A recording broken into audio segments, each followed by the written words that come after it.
Beneath the scorching sands of Giza, beyond the shadows of the pyramids, something stirs. Not the whisper of tourists, nor the echo of time, but a hidden rhythm buried deep in stone. In March 2025, radar scans pierced the earth and revealed what should not exist. Shafts deeper than mountains are tall, staircases spiraling into darkness, chambers vast enough to swallow a city block. Some call it the greatest archaeological discovery in modern history. Others call it a dangerous illusion. Could this be the legendary Hall of Records, the mythical vault of lost civilizations, or just another mirage beneath the desert sun? Tonight, we descend, and the deeper we go, the less certain we become. It did not begin with a shovel, nor with the dull thud of metal striking stone. It began with a silence broken only by the hum of machines orbiting the earth, sending invisible waves deep into the Giza Plateau. Synthetic aperture radar, SAR, was never meant for legends.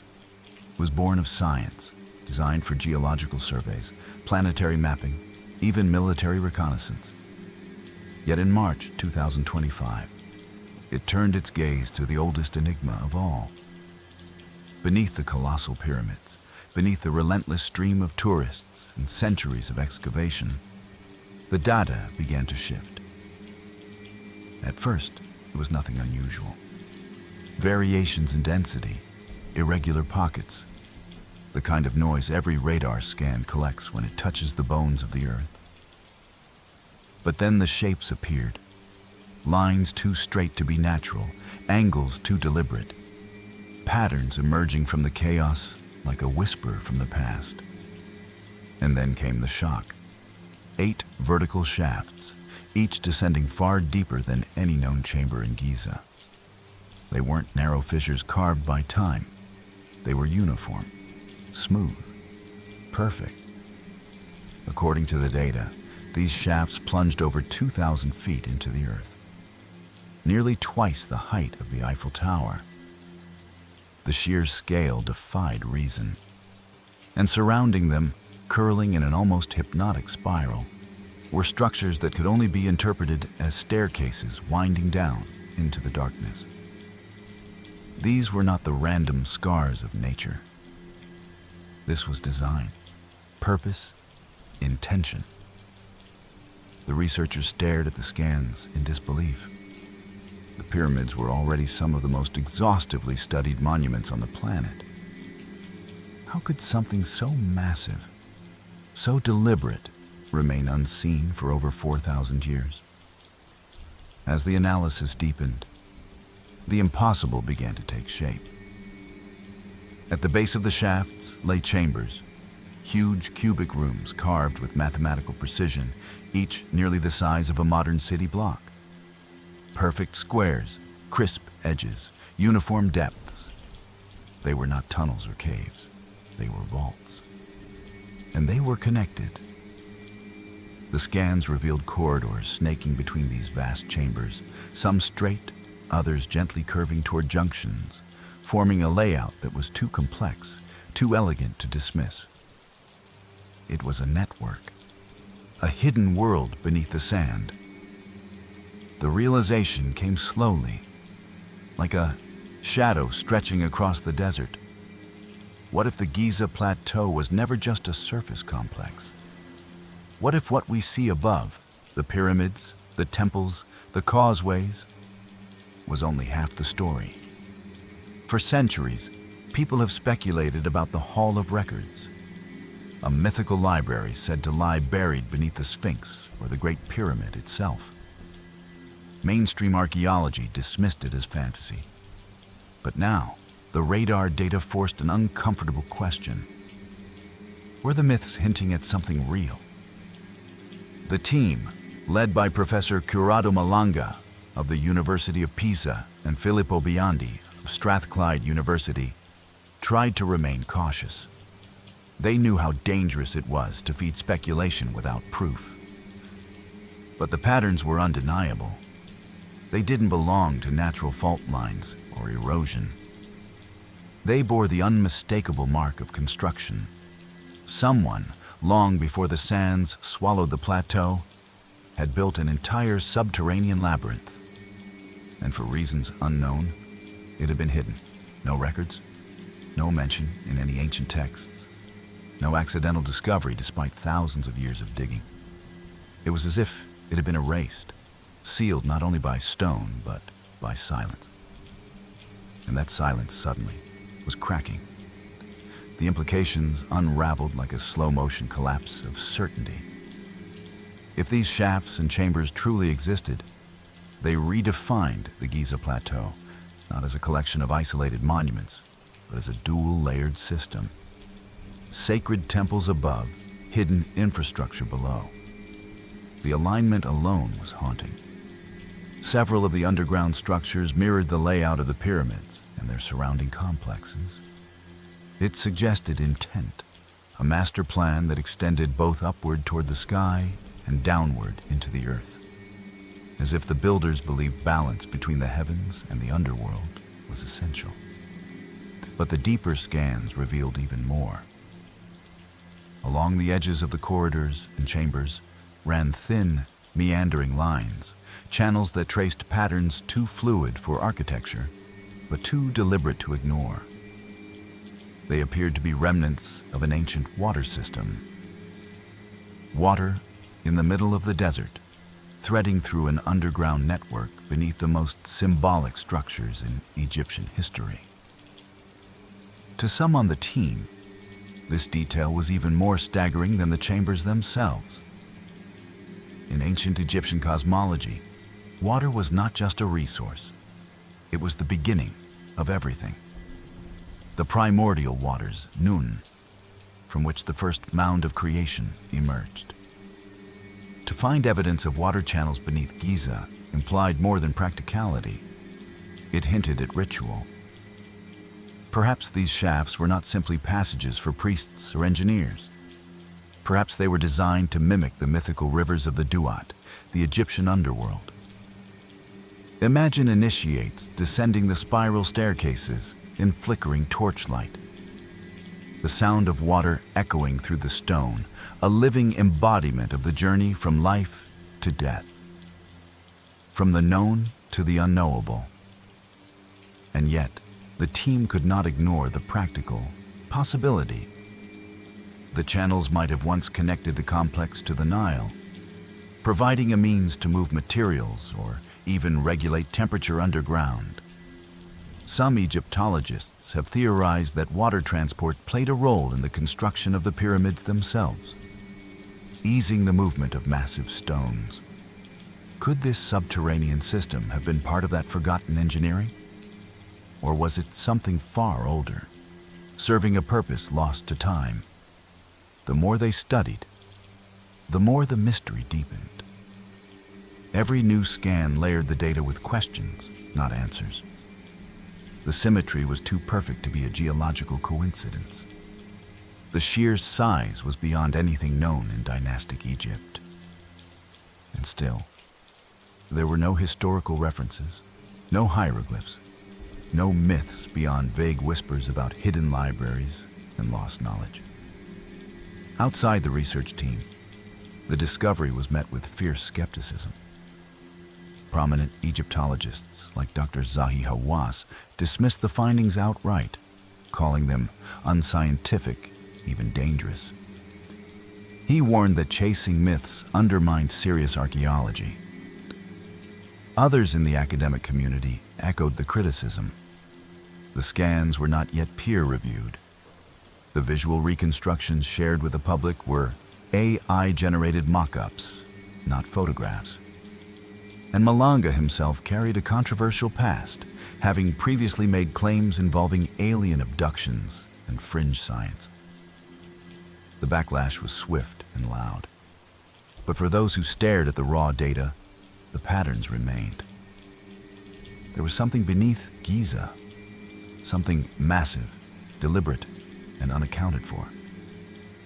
Whether it was a forgotten chapter of human history or simply a misinterpretation of radar anomalies, One thing was undeniable. It demanded further exploration. The team proposed additional non-invasive studies, soil sampling, isotopic analysis, deeper radar sweeps to confirm the composition and age of the formations. But permission was unlikely. Egyptian authorities are notoriously protective of the plateau, and without peer-reviewed validation, any official excavation was impossible. So for now, the underground world remained a ghost, a shape in the darkness, seen but not touched. And as the debate raged, a single, unanswerable question began to echo louder than the rest. If the myths were true, if there really was a hidden hall of records beneath Giza, what would it contain? What emerged from the second wave of scans was not just a labyrinth, but a blueprint that should not exist. The structures were too vast, too precise, and too interconnected to be dismissed as natural anomalies.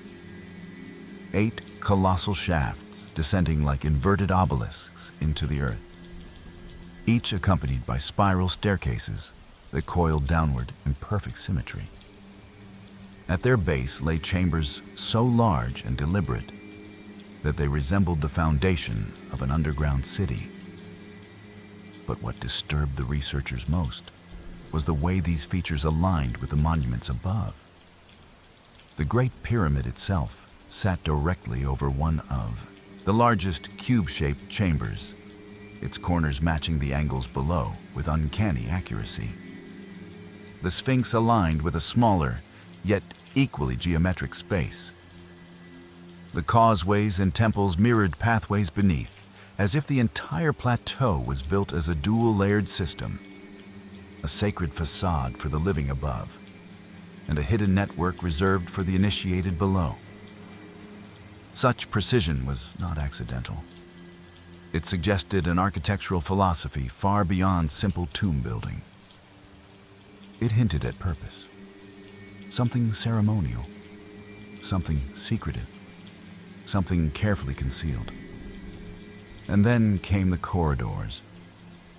The scans traced multiple passageways linking the main chambers, some straight, others curving into junctions, forming what appeared to be a deliberate grid. None of them were random. None of them intersected without intention. From a bird's-eye perspective, the entire system began to resemble a circuit, as if it was designed to channel not only people, but perhaps energy, water, or even sound. Some of the passageways ended abruptly, vanishing into voids that couldn't be mapped. Others descended even deeper, beyond the range of the current radar. What lay further down remained unknown. The researchers hesitated to publish these deeper anomalies, aware that speculation would spiral into chaos. But among themselves, whispers began.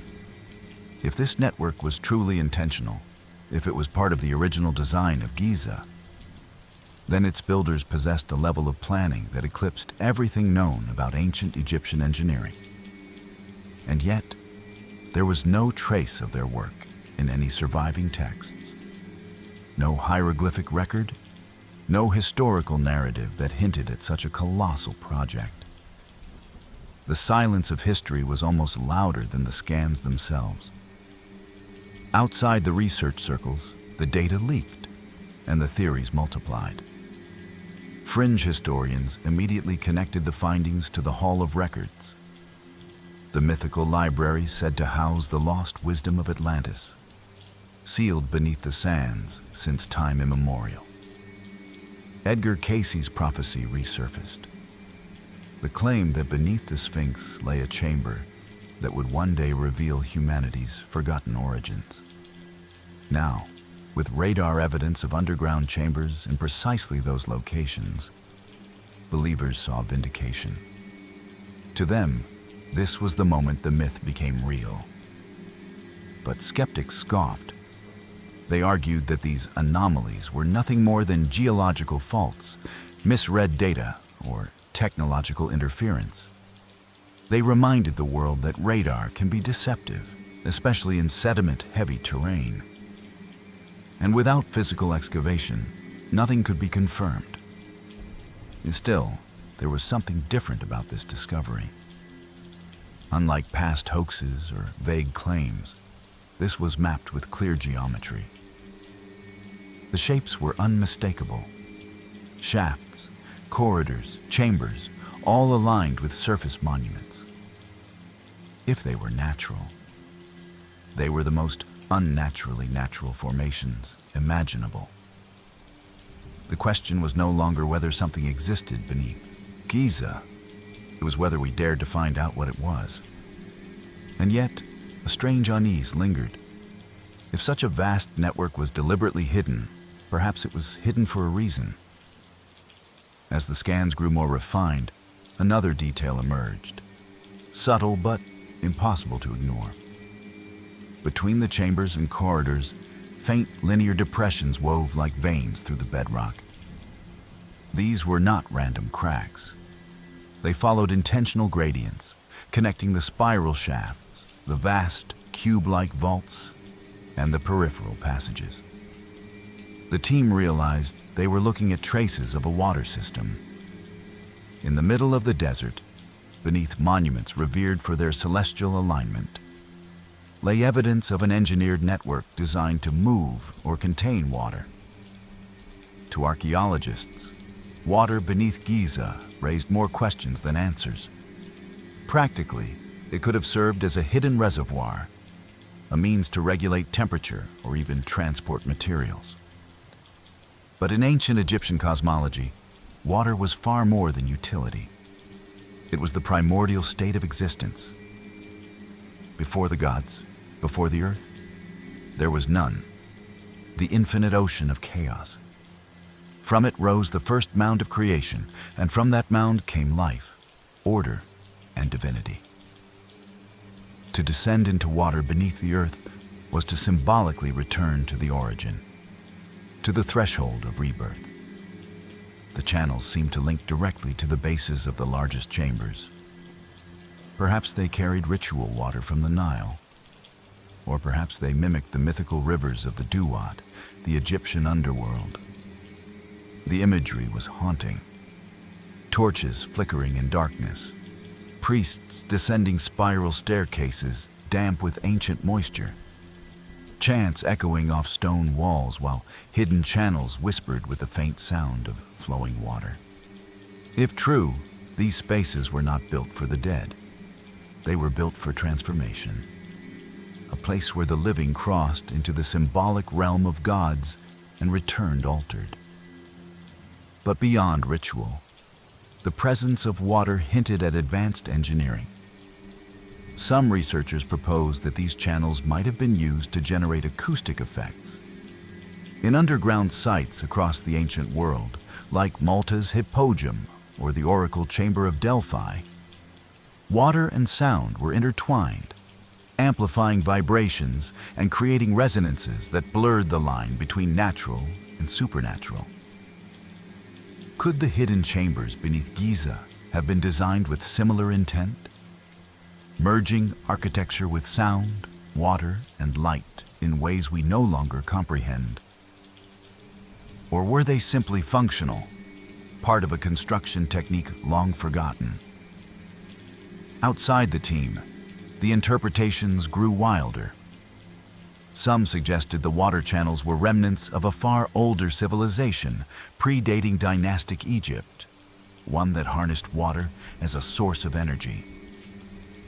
Others claimed it was evidence of an Atlantean legacy buried under the sands. And inevitably, the Hall of Records theory rose again. The chambers, with their deliberate geometry, their isolation from the known, pyramid interiors, matched descriptions from esoteric texts that spoke of vast archives of scrolls, tablets, and devices sealed away until humanity was ready. Believers imagined a hidden library beneath the paws of the Sphinx or under the shadow of the Great Pyramid, containing the lost history of the world.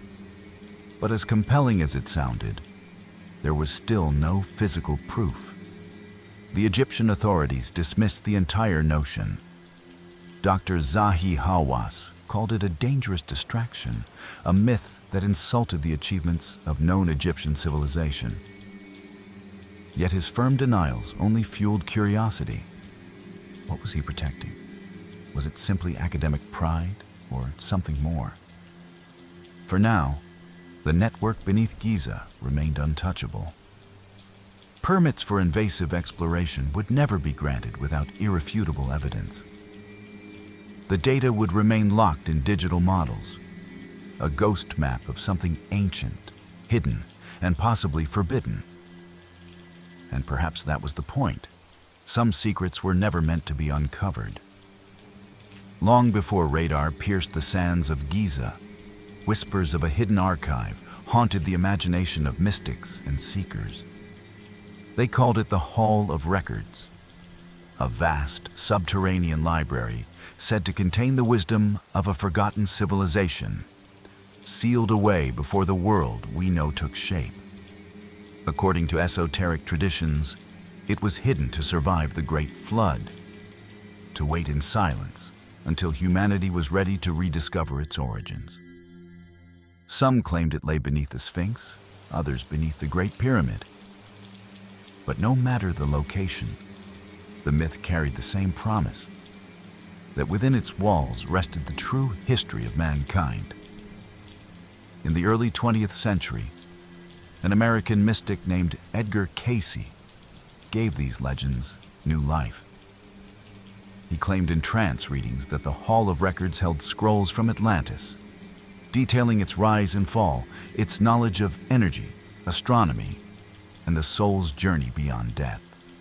Cayce prophesied that the hall would be discovered between 1998 and 2028, a time when humanity stood at the edge of a great transformation.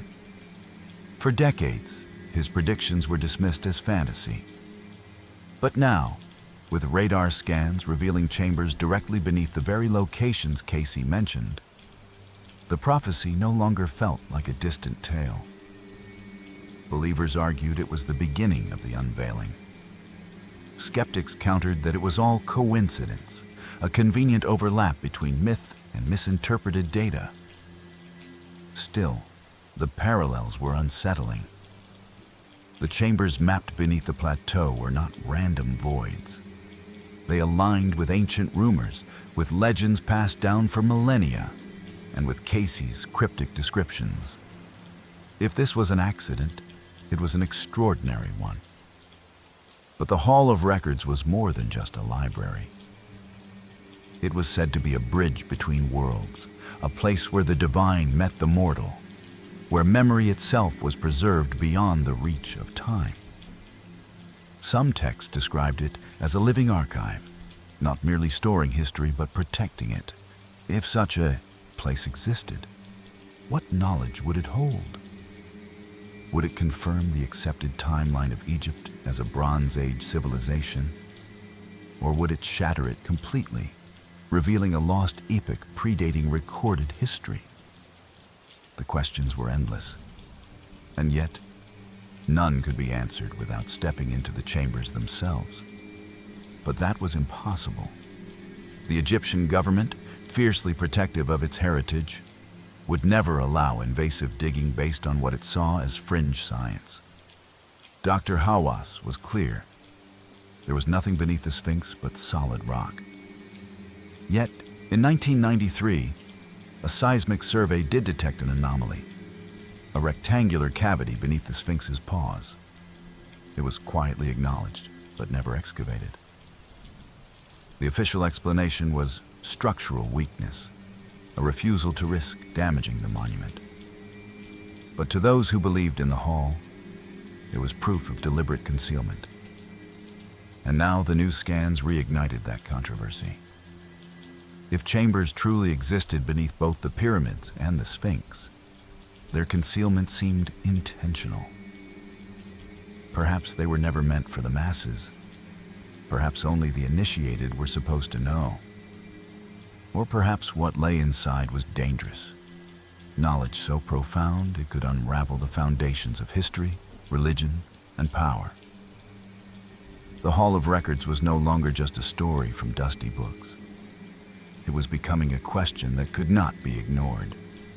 And yet, every attempt to reach it was blocked by politics, skepticism, or the weight of its own mythology. The connection to Atlantis was inevitable. In the fragmented myths of antiquity, Atlantis was not merely a lost island, but the cradle of a civilization that mastered sciences beyond our comprehension. Geometry that resonated with the cosmos, energy drawn from the earth itself, knowledge that blurred the line between technology and divinity. Plato spoke of its fall, swallowed by the sea in a single night of violence and fire, leaving only echoes scattered across the world. For some, Egypt was not just a civilization that rose independently.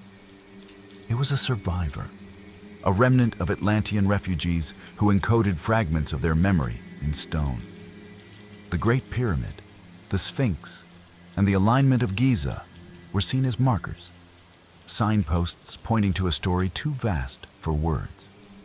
If this were true, the Hall of Records would not simply be an archive.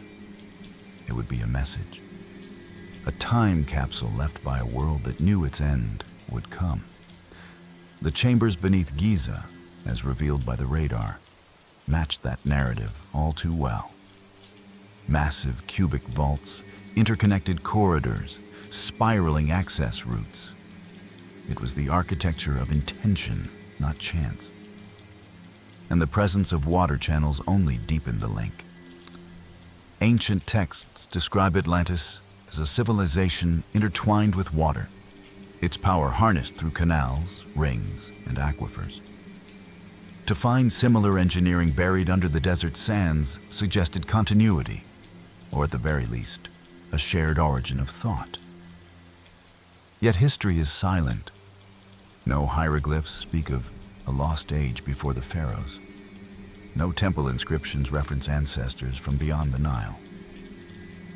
Egypt's own mythology begins a mystery, as if its origins were deliberately obscured. And perhaps that silence was not accidental. Perhaps it was protective. The idea of a deliberate erasure has haunted scholars for generations. What if the ancient priests knew something that had to remain hidden? What if the secrets beneath Giza were not meant to be unearthed until the right time, or never at all? This fear is what gives the Hall of Records its power. It is not simply the promise of knowledge, but the shadow of consequence. What would happen if we opened it? Would it rewrite history, or would it unravel it? Believers speak of enlightenment, of a rediscovery that could heal a fractured world. But others warn of disruption, of truths so alien to our understanding that they would destabilize everything we think we know about humanity. And beyond the speculation lies an unsettling possibility. What if the Hall of Records is not a library at all, but something else entirely? A vault not of knowledge, but of containment. A place where dangerous relics or forbidden technologies were sealed away for the safety of those who came after. If the network beneath Giza was designed with that in mind, then disturbing it might awaken what should remain buried. For now, the chambers remain untouched. The radar data sits in digital archives, scrutinized by those who believe and dismissed by those who don't. The sands above remain quiet, as they have for millennia, masking what may lie below. Perhaps the myths are only myths, or perhaps, as Casey foretold, the time of unveiling is approaching, whether we are ready or not. In the stillness of Giza, the question lingers like a breath before a storm. Is the Hall of Records a gift, a warning, or a trap? The revelations beneath Giza did not come from ancient scrolls or whispered legends. They came from waves of invisible energy. Synthetic aperture radar, or SAR, is a tool of the modern age, born from the need to map planets and monitor the shifting crust of the Earth. It works by sending pulses of radio waves toward the ground, then reading the echoes that return. Over time, it pieces together a layered image, revealing density changes, cavities, and structures buried far beyond the reach of sight. It is technology meant for precision, not imagination. Yet in the desert sands of Giza, it uncovered patterns that no one was prepared for. Unlike traditional ground-penetrating radar, SAR can penetrate deeper and cover wider areas without physical contact. Mounted on aircraft or satellites, it scans silently, peeling back the layers of Earth like a surgeon exposing bone. It was this non-invasive method that allowed the team to map thousands of square meters without disturbing a single grain of sand. But what they saw in the data defied the usual patterns. Natural formations are irregular, fractured, chaotic. What appeared beneath Giza was none of those things. It was geometric, it was symmetrical, it was intentional. The shafts were cylindrical and smooth.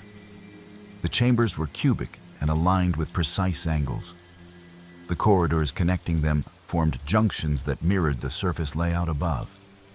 To those who analyzed the images, it was as though they were looking at an architectural plan deliberately hidden beneath one of the most iconic monuments on Earth. But technology is only as convincing as its interpretation. And interpretation is where skepticism thrives. Critics argued that radar anomalies are not proof of man-made structures. Differences in soil composition, underground erosion, or even ancient riverbeds can produce misleading echoes. Without excavation, without physical samples, the data remained suggestive rather than definitive.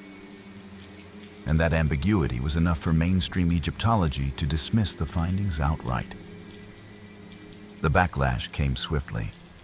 Dr. Zahi Hawass and other prominent voices labeled the claims as fake news, accusing the researchers of chasing fantasies and undermining the credibility of real archaeology.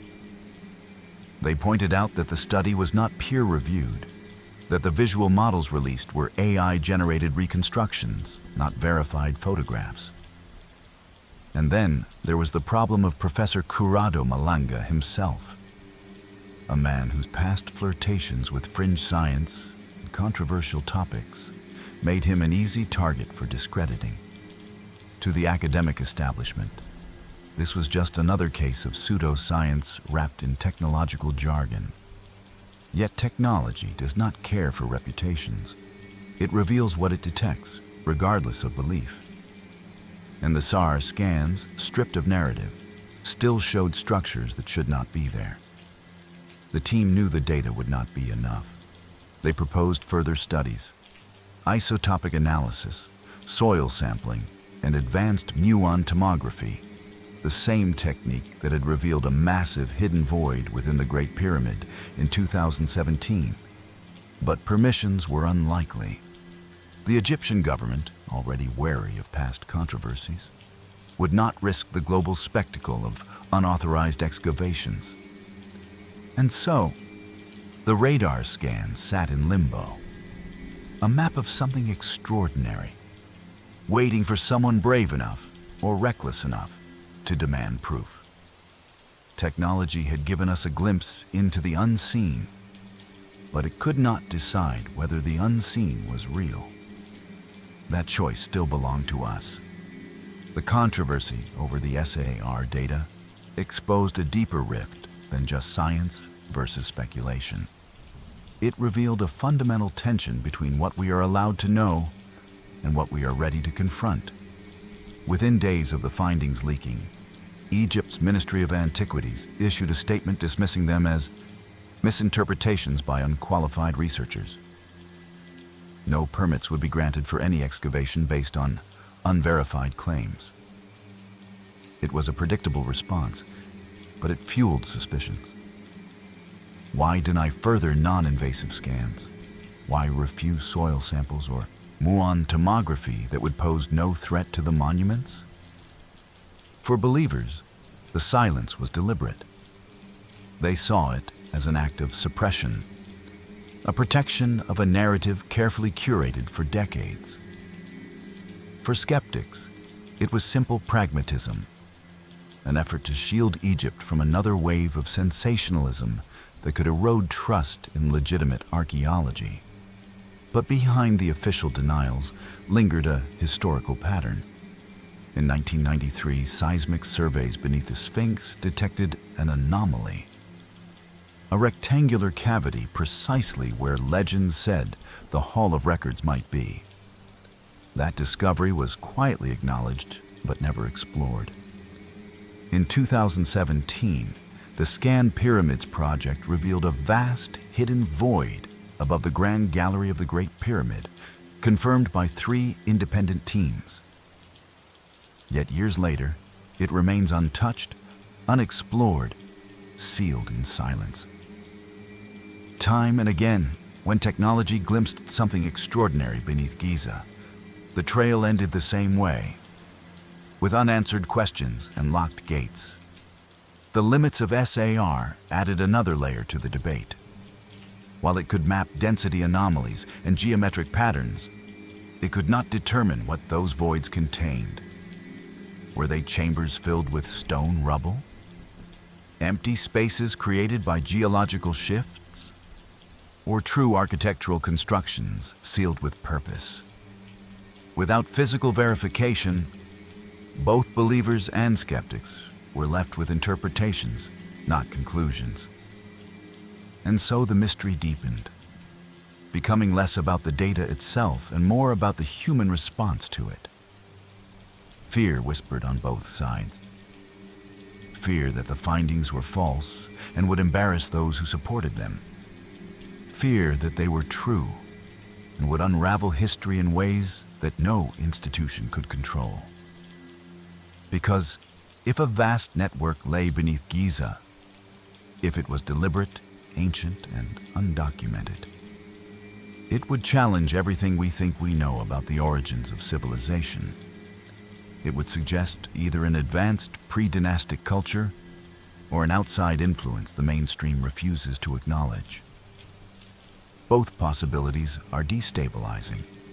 To admit them would mean rewriting textbooks, rethinking timelines, and confronting the uncomfortable question of how much of our past has been erased. The politics of heritage compounded the problem. Giza is not just an archaeological site. It is a symbol of national identity, a source of tourism revenue, a sacred place guarded by tradition. To reveal something beneath it, especially something tied to myths of Atlantis, lost civilizations, or forbidden knowledge, would ignite a storm beyond academia. Religious leaders would weigh in. Conspiracy theorists would descend. The delicate balance between cultural pride and historical truth could shatter overnight. And so the easiest answer was the oldest one. Deny, dismiss, delay. The chambers would remain unseen. The scans would remain contested. And the sands of Giza would continue their silent vigil. Perhaps it is not the technology that fails us, but the courage to face what it reveals. Even without the recent radar scans, the Giza Plateau has never been free of unanswered questions. The Great Pyramid itself is a riddle of stone and silence. Its interior, a carefully constructed maze of precision and mystery. Deep beneath its base lies the subterranean chamber, a room that defies easy explanation. Unlike the polished geometry of the king's and queen's chambers above, this space is rough-hewn, jagged, unfinished. It looks less like a completed design and more like an abandoned attempt. Egyptologists have long debated its purpose. Was it the original burial chamber, later discarded when plans for the pyramid evolved into something grander? Or was it symbolic, a deliberate representation of the primordial earth, left raw to signify the chaos from which order was born? No one knows for certain. The chamber's position below the pyramid's core suggests it was part of the earliest phases of construction.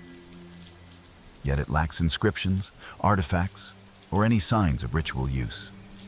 It simply exists, hollowed into the bedrock, as if meant to remain a question.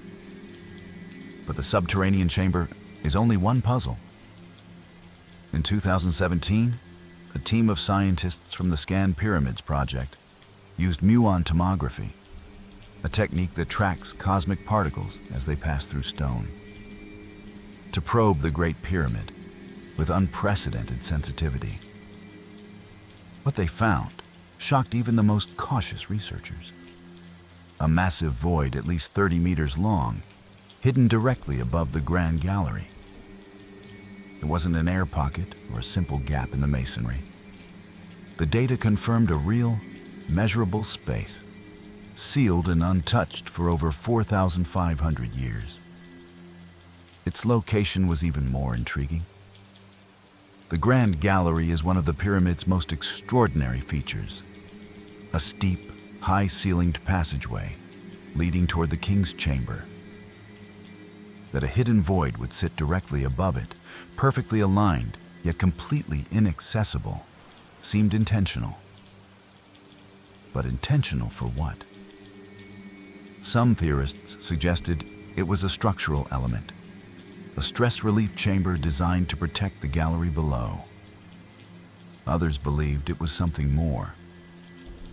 A sealed room with a purpose we cannot yet comprehend. The Egyptian authorities acknowledged the void, but stopped short of allowing any further investigation.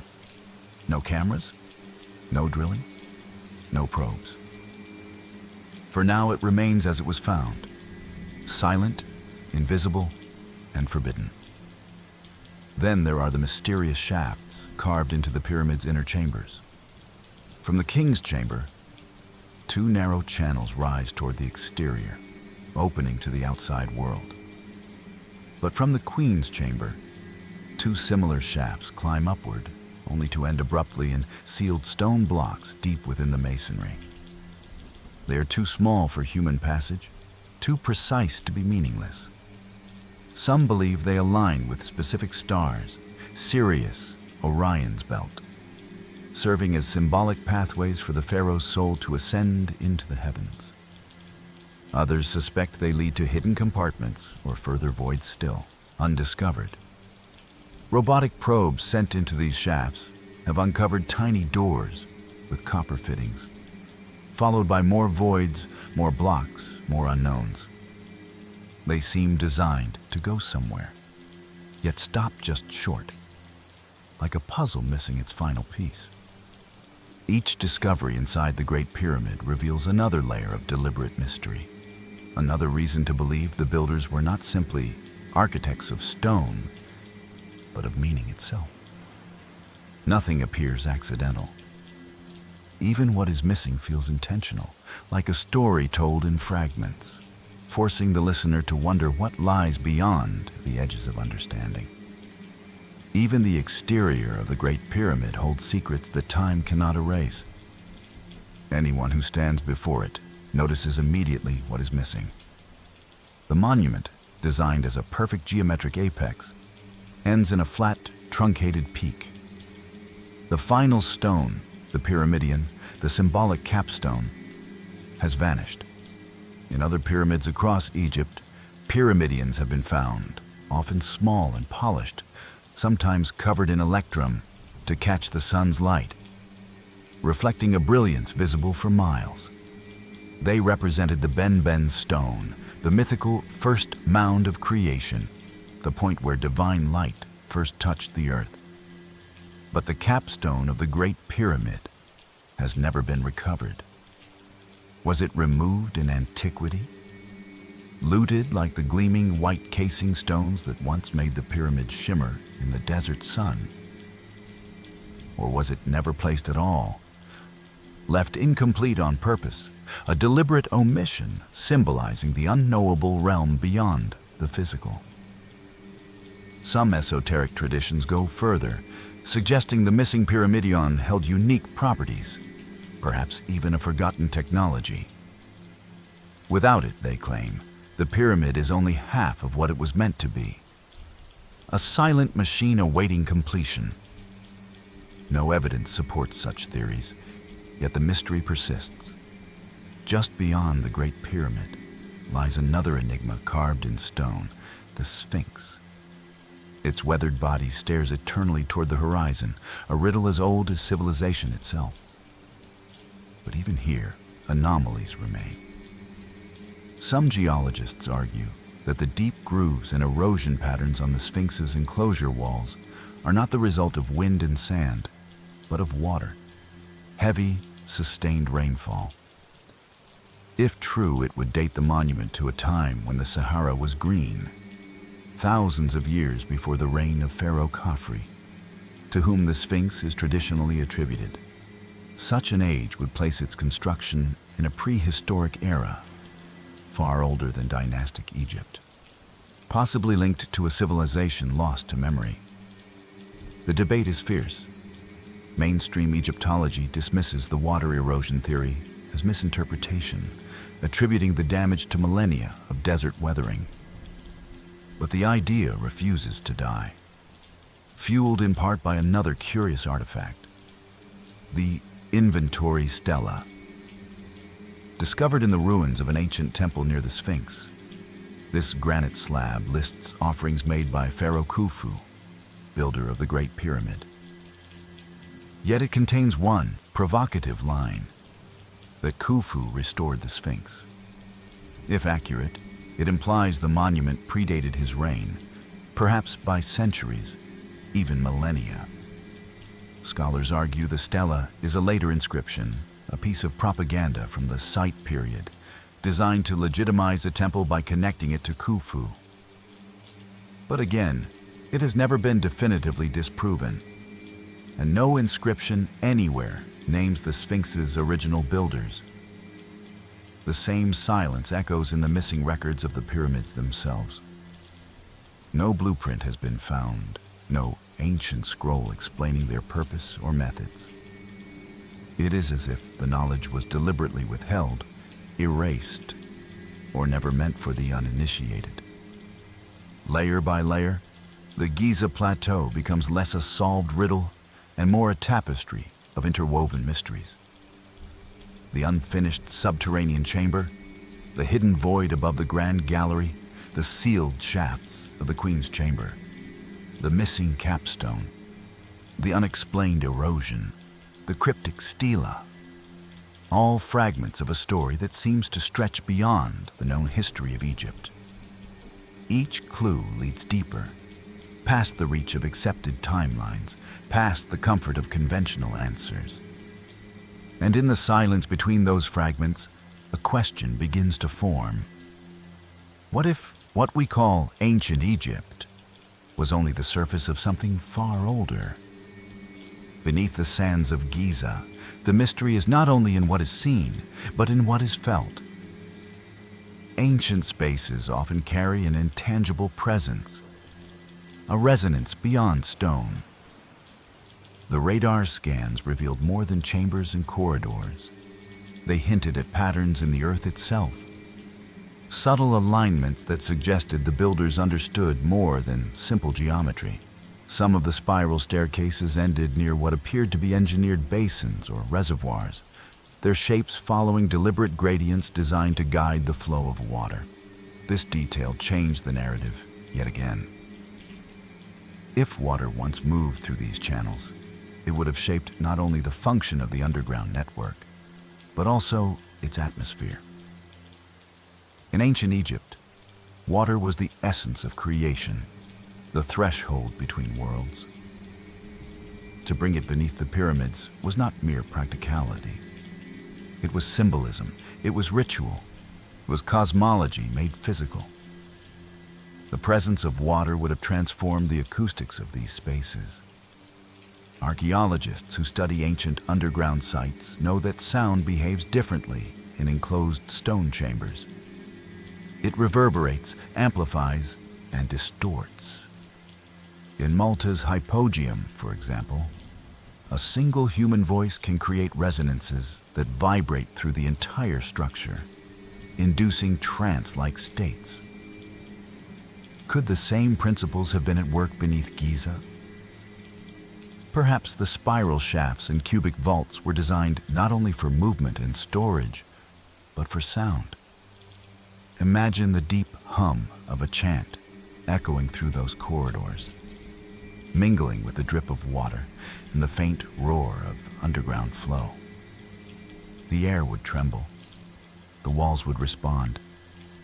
Those who stood within might feel as if the stones themselves were alive. Some researchers have speculated that such resonant chambers were designed to induce altered states of consciousness, transforming ritual into experience, belief into sensation. This possibility connects the network beneath Giza to a larger pattern found across the ancient world. In places as distant as Delphi, Stonehenge, and Chavin de Huantar in Peru, sound and architecture were intertwined to create spaces where the line between the physical and spiritual blurred. If this is true for Giza, the underground complex may not have been a simple extension of the monuments above, but a deeper layer of function, an initiation space, a journey inward both physically and spiritually. Beyond sound, there is the question of energy. The precise geometry of the pyramids has long fueled speculation about their interaction with natural forces. Some theories, dismissed by mainstream science, propose that the structures were designed to harness subtle energies from the earth itself. If the network beneath mirrored the layout above, it might have acted as a kind of conduit, channeling these energies through water, stone, and resonance. It's an idea that borders on the mystical, but it persists because the purpose of these spaces remains so elusive. Why build chambers of such magnitude beneath the desert, only to seal them away? Why carve spiral staircases into the bedrock if they led nowhere? Why guide water beneath the pyramids if it served no ordinary purpose? Each element, sound, water, geometry, suggests intention beyond simple utility. The underground complex begins to look less like infrastructure and more like a device, a system designed to transform space itself. Perhaps it was ceremonial, perhaps it was functional, or perhaps it was something we can no longer define, a purpose lost with the builders themselves. In ancient Egyptian belief, death was not an end, but a passage. The soul traveled through the duat, the underworld, crossing rivers of darkness, facing gates and guardians before reaching the realm of eternal rebirth. Temples and tombs were built as maps of that journey, guiding the departed through a cosmic landscape mirrored in stone. If the chambers beneath Giza were indeed intentional, then their design might echo this same philosophy. The spiral staircases, descending deeper and deeper, could have represented the soul's journey downward into the unknown. The cubic vaults at the base, vast and echoing, might have been ceremonial thresholds, places where initiates confronted the silence of the earth before emerging transformed. The water channels winding between them could symbolize the primordial none, the boundless ocean of creation.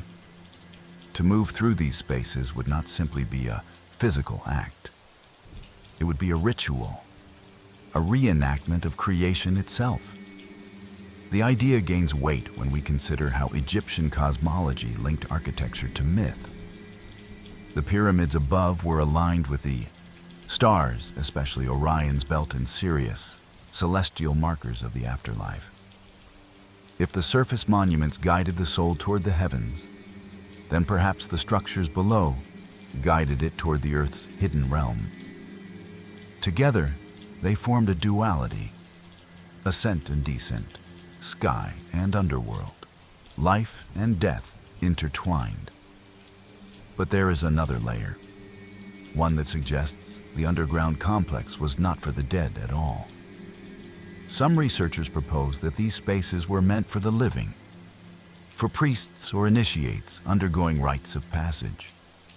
In the silence of the subterranean world, surrounded by darkness, water, and resonant stone, they might have experienced controlled isolation, altered states of mind induced by sound and sensory deprivation. Such rituals would have served to dissolve the boundaries between the self and the divine, granting visions, knowledge, or power that could not be attained above ground. Similar practices are documented in other ancient cultures. The Mayans, the Greeks, the Andean civilizations all had initiation rites in caves, labyrinths, or underground temples designed to simulate the journey into death and rebirth. It is not impossible that Egypt shared this archetypal tradition. If so, the network beneath Giza may have been a spiritual machine, a carefully constructed environment to change human perception. And yet, the precision of the geometry suggests it was more than symbolic. Everything about the design, its symmetry, its alignment with surface structures, its integration of water, points to a knowledge that was both ritualistic and technical. It feels as though the builders understood principles we have forgotten, merging spirituality with engineering in ways that defy modern categories. To stand in such a chamber, if it still exists, might be to feel something beyond explanation. A vibration, a presence, a reminder that the past was not as primitive as we imagine. But what happened to these spaces? Were they abandoned after their purpose was fulfilled? Or were they sealed deliberately, hidden because their power was too great or too dangerous for future generations? The sands have erased the answers. All that remains are the traces detected by radar, faint echoes of a world designed for purposes we can no longer grasp.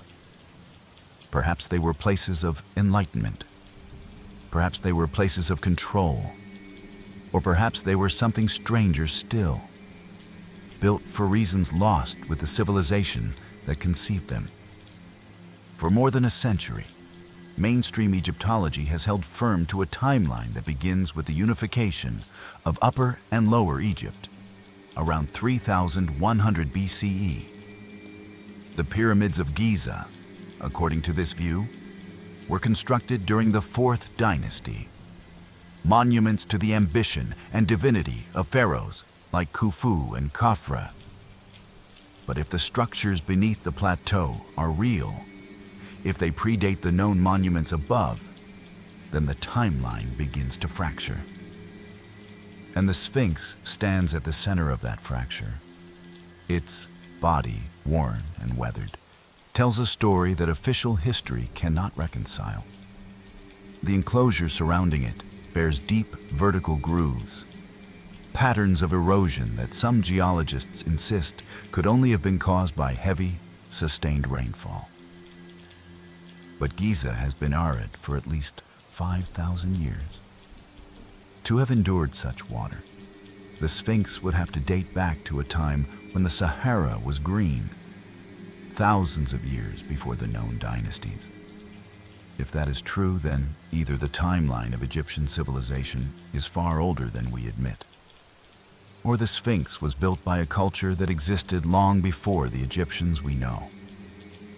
Mainstream scholars dismiss this theory, pointing instead to wind and sand as the culprits of erosion. Yet the debate refuses to die, fueled by the haunting absence of any inscription naming the Sphinx's builder. The inventory stela deepens the mystery. It implies that Khufu, long credited with constructing the Sphinx, merely restored it, suggesting it was already ancient even in his time. If the stela is genuine, it means the Sphinx was a relic inherited from an earlier age, a monument built by hands we can no longer name. And if such an age existed, what else was lost with it? The radar scans beneath Giza hint at an answer that is both thrilling and unsettling. The geometric chambers and corridors buried beneath the pyramids align with legends of a forgotten epoch, an age when humanity's knowledge was more advanced, more profound than we imagine. Some call it the time of Zep-Tepi, the first time in Egyptian mythology, when gods walked the earth and taught the first humans the arts of civilization. Others link it to Atlantis, a culture erased by cataclysm, leaving only fragments of memory encoded in myth. Could the structures below the plateau be the last silent witness of that age? If so, they are not just tombs or temples. They are messages, markers left by a people who knew they would be forgotten, who buried their legacy beneath stone to survive the coming darkness. The idea is intoxicating. It suggests that Egypt was not the beginning of civilization, but a remnant of something older, a caretaker of knowledge too vast for its time. But it also raises darker possibilities. What if the network beneath Giza was hidden not to preserve it, but to protect the world from it? What if the builders sealed it because they understood the danger of what lay within? Knowledge or technology that could be misused, misunderstood, or feared. We are left with a paradox. If the chambers exist, they might rewrite history. But to open them might also unleash consequences we cannot foresee. And so they remain buried, silent, an unresolved question staring back at us from the sands of time. In the myths of ancient Egypt, there is a phrase that carries the weight of something beyond history. Zep-Tepi, the first time. It was said to be the golden age when the gods themselves walked among mortals, teaching them writing, architecture, and the mysteries of the cosmos. Mainstream scholars interpret Zep-Tepi as symbolic, a poetic way to describe the dawn of civilization. But to those who believe the structures beneath Giza are real, Zep-Tepi might not be metaphor. It might be memory. Legends across the world echo the same story in different tongues. A great flood, a fallen civilization, survivors who traveled to distant lands, bringing fragments of their knowledge. The Sumerians spoke of the antediluvian kings, the Mayans of ancestors from the sky, the Greeks of a place called Atlantis. And in Egypt, the gods of Zep-Tepi, Thoth, Osiris, Isis, appear less like deities and more like distant teachers, culture bringers whose origins are lost. What if they were not gods, but the last remnants of a vanished people? What if the pyramids and sphinx are not beginnings, but reminders of what was lost? The architecture of Giza seems to hold clues. The precision of the Great Pyramid, aligned perfectly to true north with a margin of error smaller than modern compasses can achieve, suggests an understanding of astronomy that should not have existed in the Bronze Age. Its proportions encode constants of mathematics and the Earth itself. The ratio of its height to its perimeter, reflecting the relationship between pi and phi, the golden ratio. Were these coincidences? Or the deliberate imprint of a knowledge passed down from an earlier, forgotten epoch? If the chambers beneath the plateau belong to that same age, they might hold more than artifacts. They could contain records that connect these myths, tablets inscribed with a history far older than the Nile's first dynasties, detailing a world before the flood erased it. But if such records exist, they would not only rewrite the past, they would challenge the present. Religions built on linear timelines would tremble. Nations claiming to be the cradle of civilization would lose their monopoly on origin. And the idea of progress, the comforting belief that humanity has only ever advanced, would be shattered. This is why some believe the Hall of Records, if it exists, is deliberately kept hidden. It is not only about protecting physical structures, it is about protecting a worldview. To open the chambers would mean confronting truths that might be too vast, too disruptive to contain. And there is another, more haunting possibility. What if the civilization that built the hidden network beneath Giza was not destroyed by chance? What if it fell for a reason? War, misuse of its own power, a catastrophe of its own making. If so, the chambers may not be a gift, but a warning, sealed away to prevent history from repeating itself. The myth of Atlantis carries this caution. A culture so advanced it forgot humility, punished by its own hubris. If the same fate befell the builders of Giza's underground labyrinth, what would their final message say to us? Would it tell us how to rebuild? Or would it tell us to stay away? For now, we cannot know. The only certainty is that the sands of Giza still hide something, whether it is truth, myth, or a shadow of both. And the deeper we dig into these mysteries, the more they reflect not just the past, but ourselves. The past few decades have seen technology reveal what human hands alone could not. In 2017, the Scan Pyramids Project, a collaboration between international universities and the Egyptian Ministry of Antiquities, used muon radiography, infrared thermography, and 3D reconstruction to peer into the Great Pyramid with unprecedented clarity. What they discovered was astonishing. A massive void, at least 30 meters long, hidden above the Grand Gallery. It was the first major internal discovery since the 19th century. Verified by 3 independent teams, the void could not be dismissed, and yet no one could explain it.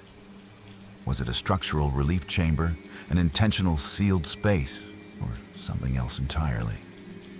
The Ministry of Antiquities confirmed its existence, but quickly moved to contain speculation. No excavation was authorized. No robotic probes were allowed. The void remains untouched, an invisible room inside one of the most studied structures on Earth, its purpose still unknown. This pattern is familiar. In 1993, seismic surveys beneath the Sphinx revealed a rectangular anomaly, exactly where legends claimed an entrance might lie. The finding was quietly acknowledged, but never explored. Official statements insisted there were no hidden chambers, dismissing the anomaly as a natural feature. But no further scans were permitted. For those who seek answers, these decisions feel less like caution and more like deliberate avoidance. The Egyptian authorities argue that preserving the integrity of the monuments is paramount.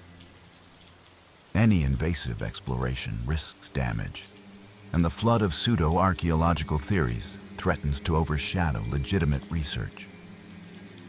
But for those who believe the myths, this restraint is a form of suppression. They ask, why allow technology to reveal what's there, only to forbid the final step of confirmation? Perhaps the most unsettling aspect of these modern discoveries is how they echo the ancient rumors. The voids, the sealed spaces, the anomalies. They appear in precisely the places where legend has always pointed. Beneath the Sphinx, above the Grand Gallery, around the base of the Plateau. It's as if the myths were never entirely wrong, just incomplete. But the academic establishment remains divided. Some scholars cautiously admit that the discoveries show we have not yet fully understood Giza. Others double down, insisting the anomalies are structural necessities or misread data. The divide between belief and denial grows wider with each revelation, and the technology itself continues to evolve. Synthetic aperture radar, muon tomography, and ground-penetrating LiDAR can now map vast areas without a single excavation. But even the most advanced tools cannot answer the why. They can show voids, corridors, and chambers, but they can't tell us their purpose or age.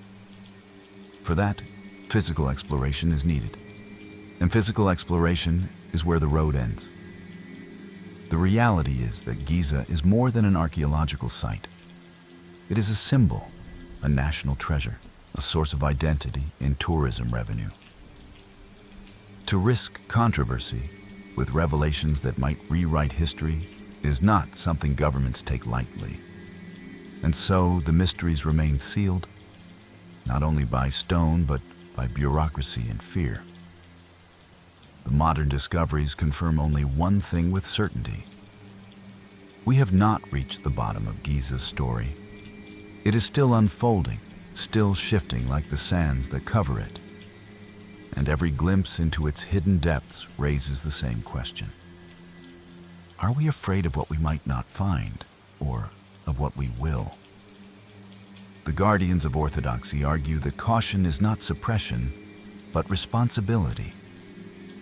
They say the monuments of Giza are fragile, irreplaceable, and must be protected from the chaos that follows every sensational claim. And they are not wrong. Each time a new anomaly is announced, waves of pseudo-archaeology flood the media, claims of aliens, ancient machines, or lost technologies beyond comprehension. For Egyptologists who have dedicated their lives to preserving history, the spectacle is exhausting. They fear that every discovery, no matter how legitimate, will be hijacked by those seeking attention rather than truth. Yet their silence often has the opposite effect. To the public, it looks like secrecy, like the deliberate withholding of knowledge. The tension between science and myth becomes a loop feeding itself. The more officials deny, the more believers insist something is being hidden. And in that vacuum of clarity, the myths grow stronger. It is not only archaeology that shapes this stalemate. Politics and economics play their part. The Giza Plateau is not just an ancient site. It is a national icon, the beating heart of Egypt's identity and tourism industry. Any discovery that shifts the narrative risks destabilizing more than history. Imagine if the Hall of Records were found and confirmed to be real. A library of knowledge predating the dynasties, linked to a civilization lost in the mists of time. The world would demand answers, demand access, demand control. Who would own that discovery? Egypt, humanity, or those powerful enough to seize it? These questions linger in the background, unspoken but undeniable. And then there is the weight of pride. For over a century, the narrative of the pyramids as tombs of the Fourth Dynasty has been the foundation of modern Egyptology. To admit there is something more, something older, would mean rewriting textbooks, re-examining careers, and conceding that much of what we thought was settled was never settled at all. Such a shift does not come easily. In this atmosphere, even genuine discoveries are smothered by layers of caution, politics, and self-preservation. The massive void above the Grand Gallery is a perfect example. It was verified beyond doubt. Yet its purpose remains officially unknown, locked behind a refusal to investigate further. The same applies to the cavity beneath the Sphinx, confirmed by seismic surveys, yet left unexplored. No one dares to take the next step. And so the public is left with fragments. A scan here, a leak there. Enough to suggest mystery, never enough to resolve it. For many, this reinforces the idea that Giza is more than archaeology. That it is a vault of secrets guarded not only by stone, but by human choice. Perhaps this is why the myths endure. They thrive in the spaces where certainty is absent. They fill the voids we are not allowed to enter. And as technology advances, showing us more of what lies beneath without granting us the keys, the suspense grows unbearable. What would happen if one day a team ignored the denials.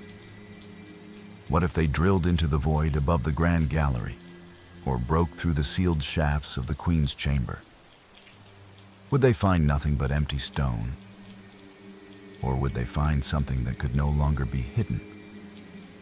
For now, the sands remain quiet, the monuments unchanged, the chambers unseen. But the pressure builds, and sooner or later, someone will decide that the risk of knowing outweighs the comfort of not. To understand Giza is to understand a language written in stone. The alignment of its monuments is no accident. The three pyramids of Khufu, Khafre, and Menkaure mirror the belt of Orion, a constellation the ancient Egyptians associated with Osiris, the god of rebirth and the afterlife.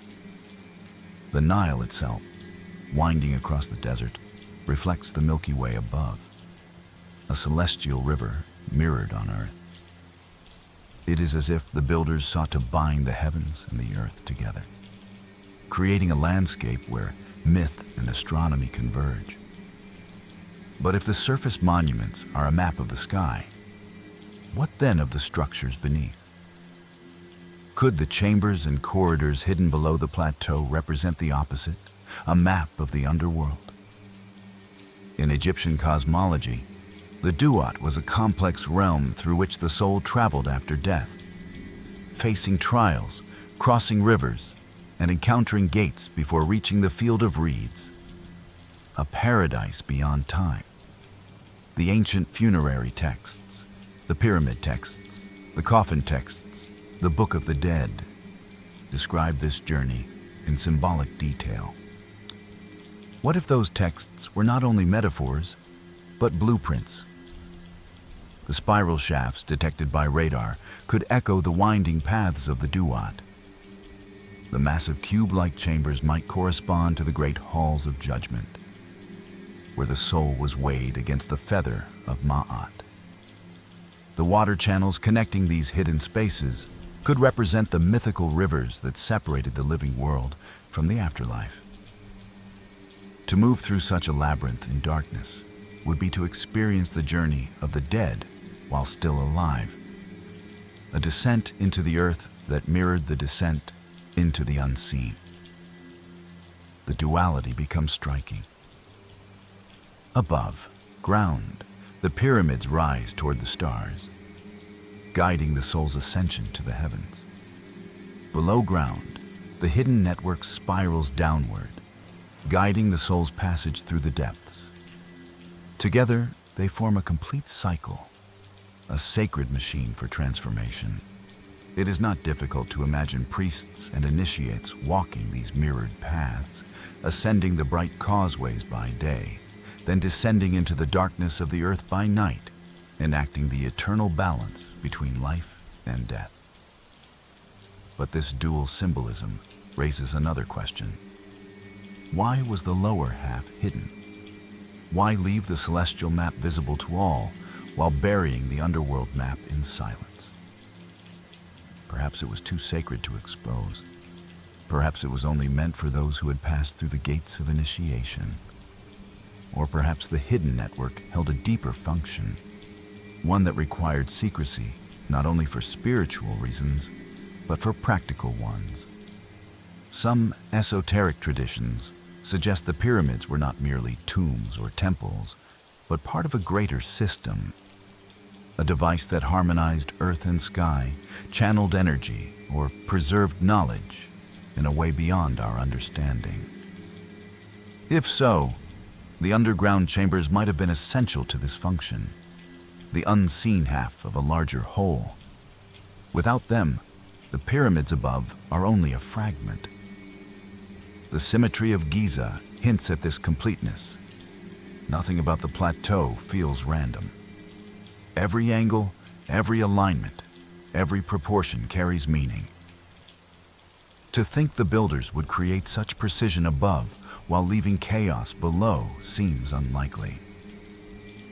The hidden network may be the missing key to understanding the entire complex. It is the shadow of the visible, the inverse of the monuments we know. And like all shadows, it suggests there is more to the story than what we can see. The deeper one looks into Giza's design, the harder it becomes to see it as mere architecture. The entire plateau feels like a deliberate statement written on the earth, a bridge between the terrestrial and the cosmic. The pyramids are not simply massive, they are mathematically precise. Their proportions encode the ratio of the Earth's circumference to its radius. Their sides align almost perfectly with true north, an alignment so exact that even modern builders struggle to replicate it without advanced tools. To call this coincidence stretches reason beyond its limits. If the pyramids are a map of the heavens, then perhaps the underground network is a map of the hidden forces beneath. Ancient Egyptian texts speak of hidden chambers of the earth, where the mysteries of creation were safeguarded, where the soul encountered the gods of the duat before emerging renewed. The spiral shafts and chambers detected by radar could represent these mythic stages. Some researchers suggest that the builders saw the earth itself as alive, breathing energy through invisible veins. In this view, the pyramids and their mirrored structures below were more than ceremonial. They were functional, tuning the land like an instrument. Water, stone, and sound combined to create resonance, harmonizing the site with forces we no longer measure. The interplay of astronomy and ritual reinforces this idea. The alignment with Orion and Sirius was not just symbolic of Osiris and Isis. It marked the timing of festivals, agricultural cycles, and cosmic events. Imagine a ritual that began on the surface under the stars, then descended underground into a place designed to replicate the journey of the soul. The initiate would move through layers of meaning, from sky to earth, from life to death, from light into darkness. The pyramid itself, with its rising geometry, might have acted as the visible half of a larger mechanism, while the hidden network completed it below. If this is true, Giza was not just a monument, it was a device. But a device for what?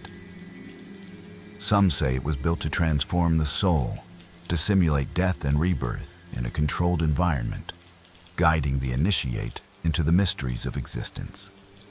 Others believe it served as a kind of memory vault, preserving knowledge through architecture rather than writing. And there are those who go further, suggesting the pyramids were part of an ancient technology that interacted with the Earth's natural energy fields. Such theories are controversial, but the fact remains that the purpose of Giza defies simple explanation. Why would a civilization expend such monumental effort to build something that served only as a tomb? Why align it so precisely with the stars? Why integrate it with the cycles of the heavens? Why mirror it below the ground if its only function was burial? These questions linger because the answers we've been given feel incomplete. The dual nature of Giza, sky above, underworld below, suggests the builders were encoding something far more profound than a pharaoh's vanity. They were creating a model of the universe as they understood it. A place where life, death, and rebirth were woven together, where earth and sky mirrored each other, where the seen and unseen were two halves of the same whole. To unlock the underground network would be to reveal the hidden part of this design. And perhaps that is why it remains sealed. Some knowledge may not be lost. It may be deliberately kept out of reach, waiting for a time when it can be understood without being abused. There is a reason Giza endures as the greatest mystery of the ancient world.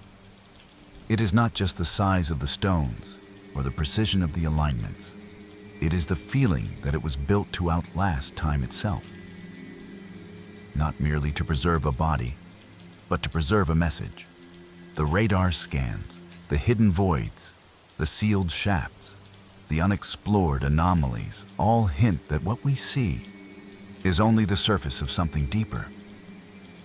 Yet even as technology reveals glimpses of what lies beneath, we are faced with an unsettling question. Do we really want to know? History has taught us that knowledge is never neutral. It can enlighten, but it can also destroy.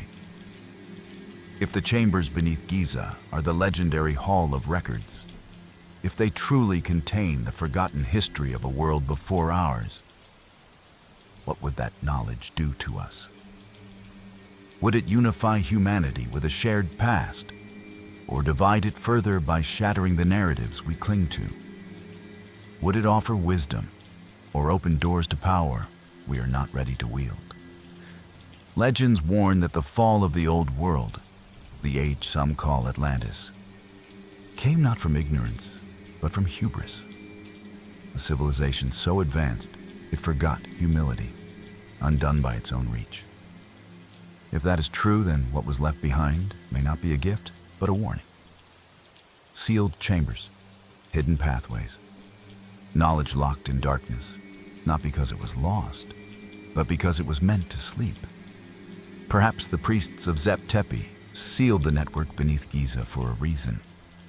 Perhaps they understood that time moves in cycles, that every rise is followed by a fall, and that some truths are too heavy for the unprepared. And what of the present?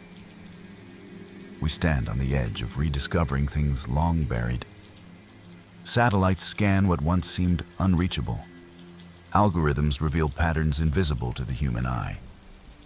We have the tools to open the past, but not necessarily the wisdom to carry what it gives us. That is why Giza feels like a mirror. It reflects not only the mysteries of a vanished age, but the questions we must ask ourselves. What are we seeking? Proof of a lost civilization? Validation of our myths? Or a shortcut to power and knowledge we have not earned? For now, the sands remain quiet. The chambers are sealed. The voids remain voids. Perhaps they are waiting for the right moment or the right people. Perhaps they will remain hidden until we are ready to understand, not just to know. And perhaps we will never be ready. Because the greatest secret of Giza may not be what lies beneath it, but what it asks of those who dare to look. It demands humility in the face of something larger than history, larger than civilization itself. To stand before the pyramids is to feel the weight of time pressing from above and below. It is to realize that we are not the first to wonder what came before, and we will not be the last. Perhaps the true purpose of Giza was never to be solved, but to be remembered. A riddle carved in stone, waiting for each generation to confront it in its own way.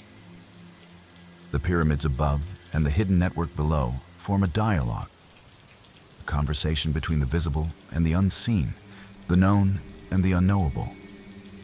They remind us that history is not a straight line, but a circle, looping back upon itself.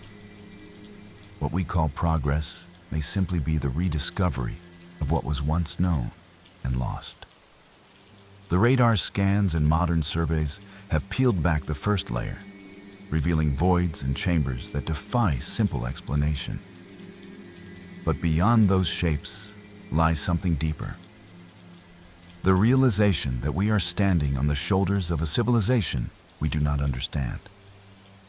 Did they build these monuments to preserve themselves, to warn us, or to guide us? We cannot say. Some believe the Hall of Records, if it exists, holds the wisdom of a forgotten age. Maps of the stars, records of human origins, perhaps even the secrets of consciousness itself. To open it would be to reclaim what was once ours, to awaken a truth that could elevate humanity beyond the limits we have imposed upon ourselves. But others fear it holds something far darker. Not wisdom, but the memory of catastrophe. Instructions not for creation, but for survival. A record of how a great civilization destroyed itself, and why its remnants chose to bury their knowledge rather than risk it being misused. If that is true, then opening the hall would not only reveal the past, it would reveal our own reflection. It would force us to confront the possibility that we are following the same path, repeating the same mistakes. And perhaps that is why it remains sealed. Some doors stay closed, not because no one can open them, but because no one should. The pyramids stand as sentinels, not merely tombs. They guard the silence of what lies beneath, holding their secrets until the world is ready, or until it falls silent once again. In the end, Giza is both a mystery and a mirror. It shows us our hunger for truth, but also our fear of it. It tempts us with the promise of revelation while warning us of the cost. And in that balance lies its power. We may never know whether the chambers beneath the plateau hold scrolls, artifacts, or only empty stone. We may never know whether the builders were pharaohs, gods, or survivors of a lost age. But perhaps the answer is less important than the question, because the act of seeking, of standing before something so ancient and incomprehensible, forces us to remember our place in the vastness of time. And so the sands of Giza remain silent as ever. The pyramids cast their shadows across the desert, their peaks aligned with the heavens, their bases hiding the darkness below. They wait as they always have, watching civilizations rise and fall, waiting for the moment when we will either prove ourselves worthy of their secrets or repeat the same story they have already written.